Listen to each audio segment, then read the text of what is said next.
Hey, good morning. I think I've gotten a little tired of doing the devos in my living room, and so I think what we're going to do today for the next few chapters is we're going to head down to the Wichita Wildlife Refuge, and we're going to do chapter 7, 8, 9, and 10 on one of these hiking trails down here. So if that sounds good to you, well, let's get going.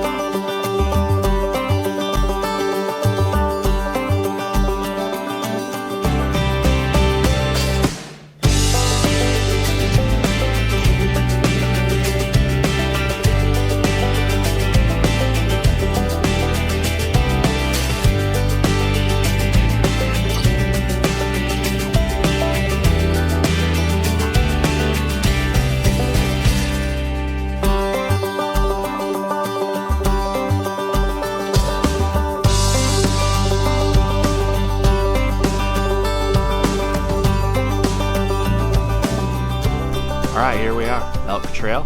We're going to be going up Elk Mountain here in the Wichita Mountains.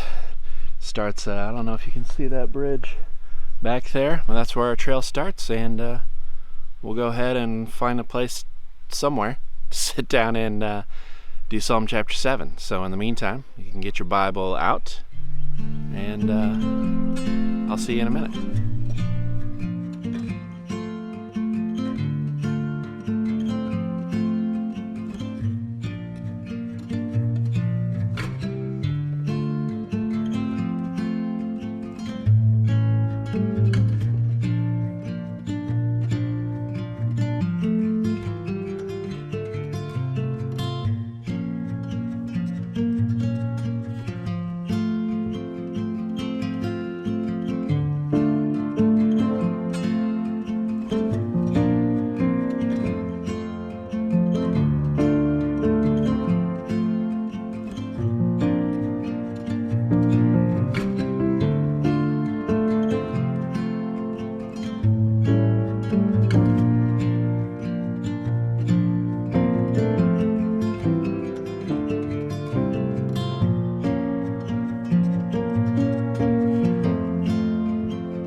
Well, this seems as good a place as any.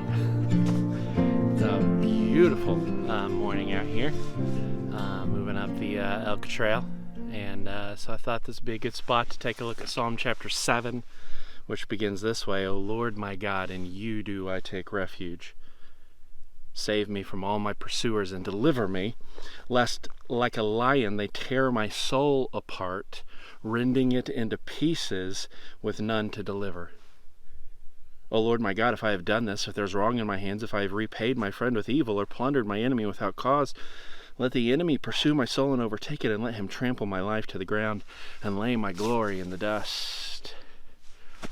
This is David raising a complaint to the Lord about an injustice being done to him. And he begins, O Lord my God, in you do I take refuge.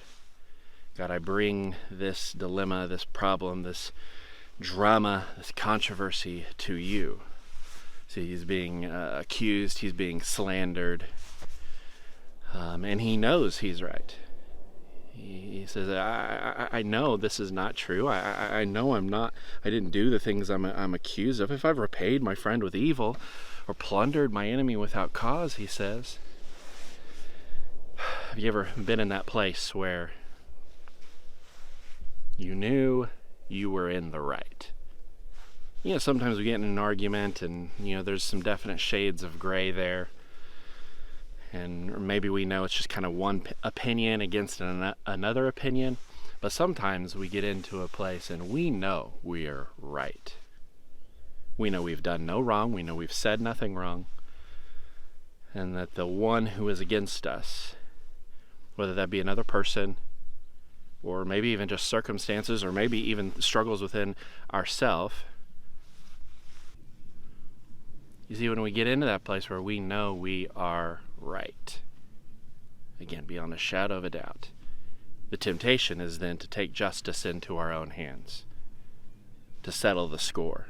Maybe it's even something going on social media, and we, oh boy, I've got him now. I've got him with just my set of facts, and we ambush them with our incredible arguments.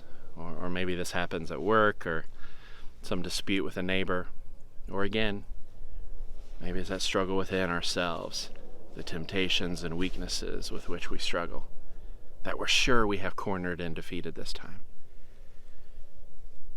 Rather than take things into his own hands, because he knows he's right beyond a shadow of a doubt. David says this in verse 6, "Arise, O Lord, in your anger." Everything, watch how many times he says your. "Arise, O Lord, in your anger. Lift yourself up against the fury of my enemies. Awake for me. You have appointed a judgment. Let the assembly of the peoples be gathered about you." Over this assembly, God, return on high. So God says, I know I'm right. Or David says, I know I'm right. I know I've not done these things I'm accused of. And God, I need you to be my defender. God, I need you to be the one who rises up. I will trust in your judgment. When was the last time when you knew you were right? And instead of taking matters in your own hands, seeking your own justice, your own satisfaction, you said, God, I put it in your hands. And God, if you should choose to rise up and act in this moment, I will worship you. But God, even if you don't, I'll still worship you. Are you willing to trust a God who stands outside of time, who stands outside of the urgency of these situations that we find ourselves in? It seems so important to us in the moment. Sometimes God, though, standing outside of the emergencies, is able to take a different perspective and assures us that justice can wait. Justice is coming, but true justice can wait. Are we willing to trust in a God whose judgment may be different than ours? Lay it at his feet and walk away. David ends the Psalm, chapter 7, this way. I will give to the Lord the thanks due to his righteousness. See, David goes on and he talks about, I am righteous, as compared to these people. I know I've not done anything wrong. God, test me. I'm good in this way. But at the end he says, but God, all worship and gratitude and thankfulness is due to your righteousness. It's in your goodness. It's in your judgments. It's in your wisdom, God, that I'm going to trust and not my own. The God who fashioned this world, who fashioned my life, and sees all of the twists and turns ahead, is the God in whom I will trust, in whom I will take refuge. And as verse 17 says, and I will sing praise to the name of the Lord, the Most